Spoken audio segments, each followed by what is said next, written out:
Bonjour. Dans la série Aberrations et autres abus de la curatelle, la vidéo numéro 42, la partie adverse, et ici donc en l'occurrence mon frère, et quand je dis donc la partie adverse, c'est puisque donc ma famille, donc mes parents à la base, donc lanceront une procédure judiciaire de curatelle à mon encontre et que mon frère donc se joindra en bout de course pour finalement faire valider cette curatelle qui normalement n'aurait pas dû être validée. Elle aurait dû être, abandonnée. La procédure aurait été abandonnée et c'est mon frère qui fera valider, cette curatelle, cette procédure donc à mon encontre, comprenant avec le temps effectivement donc, tous les profits qu'il pouvait en tirer. Et donc, à travers cette, vidéo donc, 42, on va s'intéresser donc au profil, de mon frère qui m'a donc fait mettre sous curatelle, qui, est donc responsable que, j'ai perdu en justice et que, ben, il m'a fait passer lui m'a fait passer pour quelqu'un, moi, qui relèverait de la psychiatrie, moi qui serais, comme ça coupé de la réalité, irresponsable et cetera. On va s'intéresser donc à travers donc, notamment là cette rubrique que j'ai initiée, donc, dans certaines vidéos de cette chaîne, donc la rubrique, Parlons psy, qui est coupée de la réalité. Donc on va s'intéresser ici donc, après donc ma mère, mon père, on va s'intéresser ici à mon frère. Alors je vais essayer d'aller au plus vite. J'ai déjà fait une vidéo, juste avant qui est effectivement très, très longue. C'est pour ça que je vais essayer de faire une vidéo plus courte cette fois-ci et je précise que donc, je suis à plus de 5 ans de curatelle derrière moi avec, un véritable calvaire que j'ai vécu. Les assistantes sociales qui étaient censées s'occuper de moi n'ont rien fait, m'ont empêché de reprendre mes activités professionnelles, m'ont privé de RSA, m'ont privé de CMU, m'ont privé d'allocation aidant familial alors que donc je m'occupais de ma mère et cetera. Et donc là, en l'occurrence, depuis que donc ces assistantes sociales et la juge savent que je suis en train d'essayer de déposer plainte, je dis bien essayer puisque la police m'empêche de déposer plainte donc contre la juge et les assistantes sociales. Là, je fais l'objet très clairement de représailles. Et donc la juge et les assistantes sociales sont en train de faire tout ce qu'elles peuvent donc pour me neutraliser le plus possible et donc m'empêcher de déposer plainte contre elles. Et donc là, je suis à vivre un véritable calvaire de tous les côtés. Là, ces temps-ci, je dors peu. Là, cette nuit, j'ai dormi par exemple 3 h 30. Je suis voilà, très très fatigué et donc ma vie est détruite depuis 5 ans et ma vie depuis 5 ans, c'est essayer de faire stopper ce massacre, de faire apparaître donc la vérité sur l'aberration de cette curatelle totalement indue, etc. Mais donc, voilà, puisque donc c'est mon frère qui donc a fait valider la curatelle contre moi en me faisant passer pour quelqu'un comme ça qui serait irresponsable, coupé de la réalité, etc. Euh,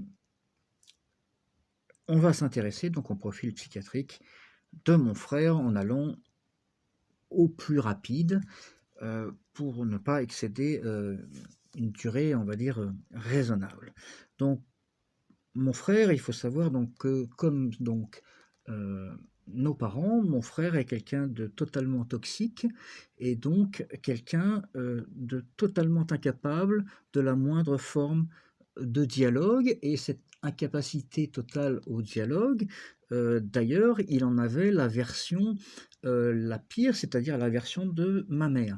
Il faut savoir que donc, mon père est aussi incapable, de dialoguer, mais lui, face à cette incapacité qu'il avait, il avait plutôt tendance en fait à, tâcher d'éluder en fait les, les soucis, les problématiques, ce qui pose évidemment problème parce que si on n'en parle pas, bah, au final forcément ça vous revient en boomerang, une autre fois.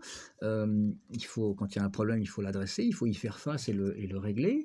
Donc lui, prenait la tangente, soit donc, verbalement, soit, carrément physiquement, donc quand il y avait éventuellement des problèmes et cetera. Donc mon père carrément prenait sa veste et puis, partait, il quittait l'appartement, ce qui est pas très glorieux, de sa part pour un père en l'occurrence.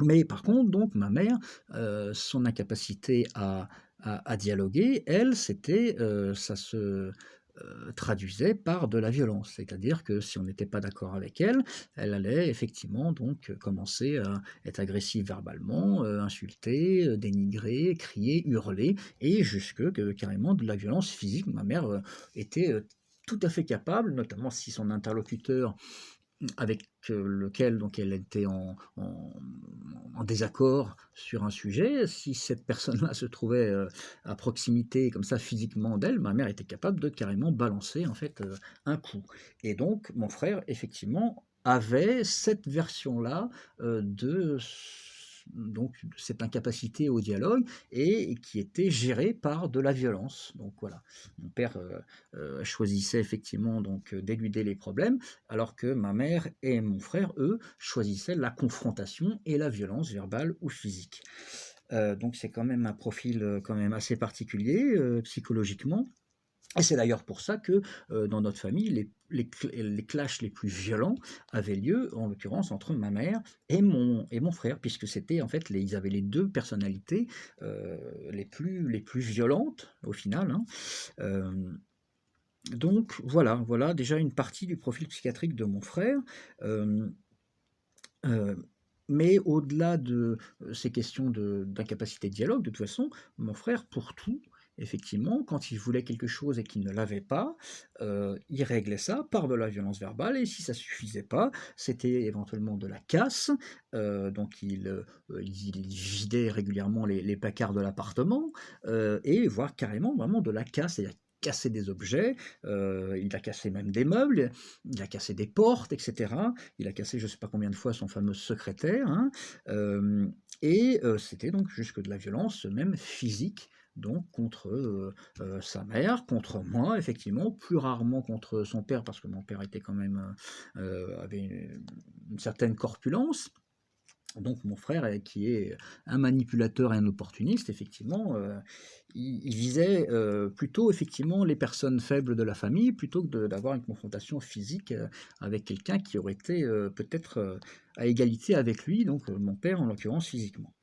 Heu, donc mon frère, a ce profil-là, donc très clairement d'extrême violence, et je dirais même de perversité, de sadisme, hem puisqu'il faut savoir quand on était enfant, par exemple, mon frère, donc s'amusait, hein, je me rappelle qu'il ça le faisait beaucoup rire, donc il me lançait des challenges pour que j'essaye d'attraper donc des guêpes, des abeilles. On avait une grande lavande, sur la pelouse, donc en Bretagne et il me donnait des challenges, style: «Tu es pas cap», voilà et donc moi j'étais petit, donc je voulais montrer comme ça que, j'étais peut-être petit, mais quand même j'allais y arriver et donc évidemment, quand j'arrivais à attraper éventuellement une abeille ou une guêpe comme ça par le dessus, donc pendant qu'elle était en train de butiner et que j'arrivais à l'attraper par les ailes, bien souvent l'insecte était capable en fait de tordre son abdomen et donc de me planter quand même, au final un dard et j'ai des souvenirs, assez mauvais de ça. Je me rappelle que ça faisait quand même, furieusement mal et je courais en criant, en hurlant et en pleurant, pour rentrer dans la maison, aller dans la cuisine. Il y avait un donc un produit particulier que ma mère me mettait pour essayer de un petit peu diminuer la douleur et ça faisait rire énormément mon frère. Mon frère qui était mon grand frère, donc il avait 3 ans de plus que moi, donc il savait ce qu'il faisait en l'occurrence, hein, donc voilà, il avait plaisir à me faire souffrir.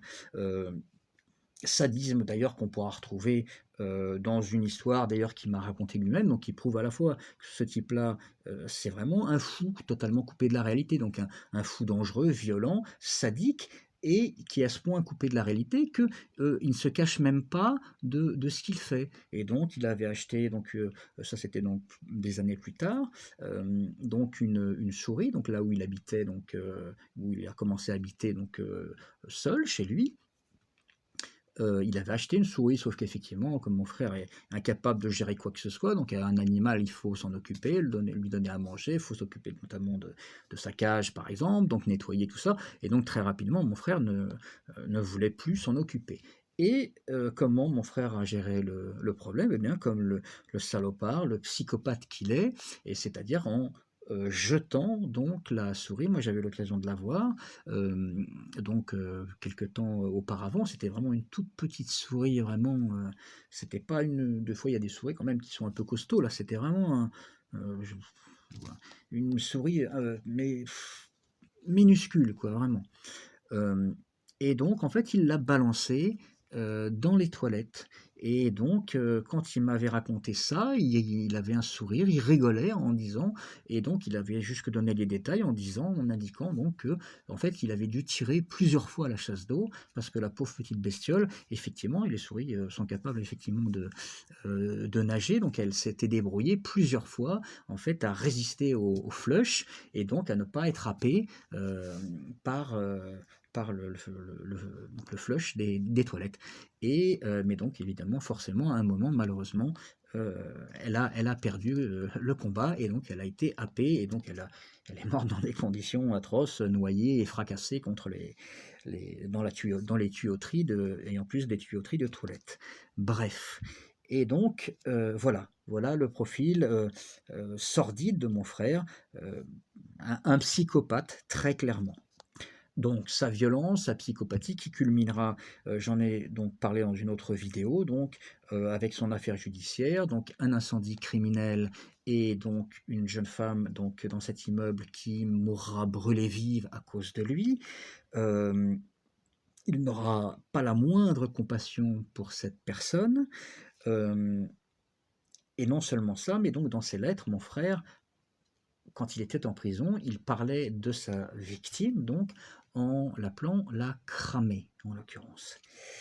Là encore, le profil, lourdement, psychopathe de mon frère, pas la moindre, compassion, le moindre regret, le moindre remords, et même pire, quasiment même, c'est, s'amuser de la chose. Enfin, utiliser un terme, dire la cramée pour parler de sa victime, enfin ça dépasse l'entendement. Heu, je peux d'ailleurs aussi, puisque là il s'agit de lettres, parler du fait que donc ma mère a donné, des années de sa vie, alors que normalement elle aurait dû pouvoir enfin profiter de sa retraite. Ma mère a travaillé dès l'âge de 13 ans. Et bien, avec l'affaire judiciaire de mon frère, ma mère a eu plus de 10 ans, de sa retraite, qui ont été effectivement, passés à s'occuper de mon frère, aller le voir en prison, s'occuper de procédures judiciaires, d'avocats, de ceci, cela, et cetera. Mon frère, là, aurait dû avoir, la plus grande reconnaissance vis-à-vis, de ma mère. Au lieu de cela, ma mère découvrira donc plus tard, elle récupérera comme ça par hasard des courriers de mon frère, et qui étaient adressés donc, à une fille donc à l'extérieur de la prison, et lettres, dans lesquelles mon frère, en fait, déglinguait mes parents et notamment ma mère, en parlant comme des petites gens minables, sans éducation, et cetera. Voilà, et donc mon frère profitait du travail et de tout le dévouement de ma mère, et pendant que ma mère donnait sa vie encore pour lui, et sur donc la période de la retraite de ma mère, donc pour s'occuper de mon frère en prison, eh bien mon frère déglinguait et donc crachait littéralement, sur ma mère, donc au travers de propos donc dans des lettres. C'est juste absolument mais sordide. Hem, donc il faut savoir d'ailleurs que ce côté absolument sordide, psychopathe de mon frère a été détecté, donc quand il était en prison, hem et donc vu qu'il y avait d'ailleurs dans son affaire, je n'en ai pas parlé ici, je ne vais pas le développer, mais il y avait un contexte de racisme, d'antisémitisme, et cetera, et donc l'État a considéré, c'était je pense, donc l'époque où il y avait eu les fameuses lois Sarkozy, si je ne me trompe pas, qui faisait qu'en tout cas l'État s'était donné donc une législation permettant de, le cas échéant, si un condamné, en fait, à l'échéance de sa peine de prison, mais on considérait que, il posait un réel problème, pour la société, qui représentait un danger, et bien donc l'État s'était donné donc, des législations permettant d'empêcher que ces gens-là ne sortent, et donc à l'échéance de leur peine de prison, l'État pouvait les transférer directement dans un asile où ils restaient donc enfermés en psychiatrie, pour les empêcher donc de sortir et éventuellement de faire du mal à des personnes, donc de nouveau de tuer, etc. Et donc mon frère a été transféré directement en psychiatrie. Il faut savoir que donc ma mère, donc, au bout d'un moment, à force d'être convoquée régulièrement notamment par la police, finalement, donc, réussira à être convaincue d'accepter donc que mon frère soit interné à vie. Il faut savoir donc que mon frère donc, nous faisait vivre un calvaire, de violences multiformes, donc avant d'être incarcéré en prison, des coups, des menaces de mort, de la casse, etc. à la maison. C'était vraiment l'horreur, et donc au final, ma mère a, après plusieurs rencontres avec des policiers, elle a dans un premier temps refusé, et puis finalement elle s'était résolue à accepter ça, et donc la police lui disait: «Mais de toute façon, vous savez, votre fils, il représente un danger pour vous aussi, et puis là, quand il sera effectivement en institution psychiatrique, en général, c'est des lieux qui sont prévus, il y a un parc, donc il pourra se promener dans un parc, il aura son ordinateur, ses amis pourront venir le voir, donc finalement ce ne sera pas tellement différent de la situation où s'il était chez lui avec son ordinateur, avec des potes qui viennent, et puis s'il va dans le square à côté, ce sera quasiment la même chose.» Et donc ma mère avait accepté, et moi qui suivais donc ce dossier, donc j'étais à l'étranger, mais j'appelais régulièrement ma mère, donc et je précise donc que moi j'ai été pendant longtemps, pendant plusieurs années, tenté par une vocation de type religieuse, hein. Je voulais être homme de religion, et donc j'avais en moi cette notion de pardon, et donc je me disais: il faut donner une seconde chance à mon frère. Et donc dès que ma mère m'a dit que finalement elle allait donner son accord à l'internement à vie de mon frère, j'ai donc moi œuvré, et là j'ai vraiment agi pour faire pression sur ma mère, pour lui dire: «Mais tu ne peux pas faire ça, ne donne jamais ta signature pour l'internement à vie de Jean-Marc, tu vas le regretter toute ta vie, etc. Ne fais pas ça.» Et donc on peut imaginer, si ma mère avait donné sa signature, je pense que là, ça aurait très très lourdement pesé, et mon frère donc avait un avocat, payé par mes parents évidemment, donc là pour essayer de le sortir de l'asile. Je pense que si ma mère avait donné sa signature, là même son avocat, etc., n'aurait pas pu faire grand-chose, ça aurait pesé énormément dans la balance pour la décision finale. Et donc c'est moi qui ai donc dit à ma mère de ne pas signer. C'est donc moi qui ai permis à mon frère de ne pas être interné en psychiatrie à vie. Et sauf que donc, quand moi j'aurai l'occasion d'en discuter avec mon frère, quand il sortira donc finalement, je lui ai raconté au moins 3 ou voire peut-être même 4 fois cette histoire. Pas une seule fois quand je lui ai dit ça, il ne m'a dit le moindre mot, le moindre remerciement, alors qu'il me devait sa liberté. Et non seulement il n'aura pas la moindre reconnaissance, mais donc en l'occurrence, donc il y a eu une période un petit peu de transition, parce que donc il avait quand même fait une longue peine de prison, et ensuite donc il est resté quand même un certain temps aussi donc dans un asile psychiatrique où il avait des médications très très fortes, et donc il a eu un petit temps où il a fallu qu'il récupère.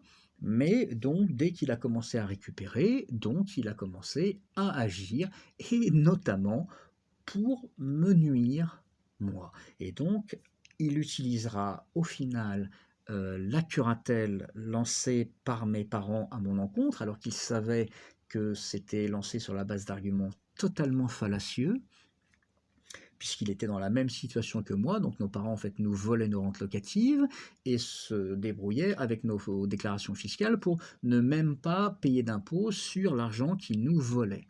Et Donc, moi qui allais au face-à-face donc, avec mes parents, mon frère aurait dû me soutenir et c'est d'ailleurs s'il m'avait soutenu, je pense que, mes parents auraient finalement flanché. Mon frère en plus était juriste, le propre notaire de mes parents, que j'avais, sollicité, donc m'avait donné raison et avait donc donné tort à mes parents. Donc c'était, du 3 contre 2, on va dire et donc mes parents auraient flanché, on aurait récupéré nos rentes locatives. Sauf que mon frère qui voulait notamment avoir un très grand appartement, il savait que pour ça il fallait passer par nos parents, eh bien il a fait le calcul sordide que ça allait plus lui rapporter effectivement et de tous les côtés, de en fait de ne pas me soutenir. Donc en ne me soutenant pas, si moi je réussissais en fait à faire en sorte que nos parents arrêtent de nous voler nos rentes locatives, bah, il allait en bénéficier. Très bien. Et puis si malheureusement bah, je n'y arrivais pas, bah, de fait mes parents allaient quand même furax que j'ai tenté de les faire arrêter ces vols à notre rencontre. Et par contre, lui ne s'étant pas engagé, donc il n'allait pas, mes parents n'allaient pas être furax contre lui, et donc ça n'allait pas être un obstacle au fait qu'il allait s'arranger avec eux pour essayer d'avoir un tout grand appartement. Donc là encore, on voit le profil de manipulateur de mon frère, et donc qui me fera, donc lui, et donc c'est lui qui fera valider la curatelle contre moi, donc pour me faire donc perdre en justice, pour me faire neutraliser, et donc en me neutralisant, ça lui donnait à lui le pouvoir au sein de la famille, et donc il s'en servira donc pour depuis que je suis sous curatelle, donc j'ai prouvé aussi donc que mon frère a volé donc 100 000 € minimum, et c'est peut-être même plusieurs centaines de milliers d'euros, mais je n'ai pas les moyens pour le prouver. J'ai déposé plainte, mais pour l'instant, il n'y a pas de retour. Mais en tout cas, sur les 100 000 € qu'il a assurément volé, mon frère donc a donc j'ai prouvé qu'il a volé 72 000 €, ce qui n'est pas rien. Il faut savoir donc que moi je me suis occupé de ma mère dans ces dernières années, ma mère qui était là cette fois en démence totale, ma mère qui m'avait volé mon argent, ma mère qui m'avait attaqué et diffamé par la procédure de curatelle, mais c'était ma mère. Et donc moi j'avais ces valeurs effectivement et qui faisaient que j'ai estimé qu'il fallait quand même malgré tout que je m'occupe de ma mère. Donc je m'en suis occupé pendant 3 ans, 7 jours sur 7, 16-18 heures par jour, sauf que c'était un calvaire, ma mère n'avait pareillement aucune reconnaissance, et elle était en démence totale, donc c'était absolument atroce, elle me crachait dessus, elle me griffait, elle me frappait, etc. Voilà, et mon frère, par ailleurs, à qui je demandais d'arrêter de voler l'argent à ma mère, quand il venait, donc mon frère me tabassait. Voilà. Donc à ce rythme-là, effectivement, j'ai tenu 3 ans, et puis au bout de 3 ans, je n'ai plus pu tenir. Et j'ai confié ma mère à l'hôpital. Ma mère décédera très rapidement à l'hôpital, en quelques semaines seulement après donc son arrivée donc à l'hôpital. Des fautes professionnelles absolument mais aberrantes, choquantes seront commises malheureusement contre ma mère, et ma mère en décédera en l'occurrence. Et pourquoi je parle de ça? Puisque donc mon frère, encore une fois, donc, a volé minimum 100 000 € à ma mère. Quand ma mère a dû être hospitalisée, donc son compte était à moins 600 €. Mon frère a intégralement vidé le compte bancaire de ma mère. Or, s'il n'avait pas volé cet argent, eh bien, donc, ma mère aurait eu 100 000 € minimum sur son compte. Ce qui veut dire que c'est pas dans un hôpital public qu'on aurait placé notre mère, un hôpital public sous-financé, avec du personnel sous-payé, donc démotivé, mais on aurait pu, avec ces minimum 100 000 €, donc placer ma mère dans la meilleure clinique privée qui soit. Et ma mère, vraisemblablement, serait encore en vie aujourd'hui. Donc ça veut dire que mon frère porte une responsabilité dans la mort de ma mère. Et il faut savoir par ailleurs que donc quand ma mère est décédée, donc elle est décédée donc d'une infection généralisée suite au fait que donc des infirmières aient mal placé le tube qui servait à l'alimenter, et donc elles ont placé ça, au final c'est arrivé dans les poumons de ma mère. Et Donc ma mère est morte d'une infection généralisée et donc les médecins, en fait, ont arrêté la vie de ma mère parce que elle était clairement en train de se... Voilà, je vais pas dire le mot, mais voilà. Et donc, les médecins avaient prévenu ce jour-là que ce serait sa dernière nuit. Et effectivement, moi j'avais été choqué par donc ce qu'il nous avait dit, mais donc déjà, apparemment la législation a changé, donc les médecins m'ont fait comprendre que de toute façon, c'était pas à moi de décider. Apparemment, ce n'est plus à la famille de décider, c'est maintenant la médecine qui décide si on prolonge la vie de quelqu'un. Et au final, peut-être que les médecins avaient raison, puisque donc moi qui suis allé éveiller ma mère, donc effectivement, il y avait dans la chambre une odeur qui était parlante, parce que effectivement, ma mère était en train de mourir d'une infection généralisée. Et mon frère a été prévenu comme moi, il a un véhicule donc 4x4 acheté avec l'argent volé à sa mère. Il aura donc refusé de venir veiller notre mère en sa dernière nuit.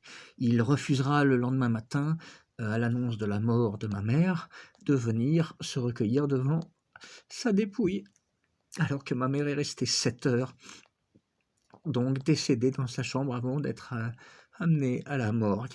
7 heures, puisqu'en l'occurrence, moi j'ai fait retarder cela puisque je voulais...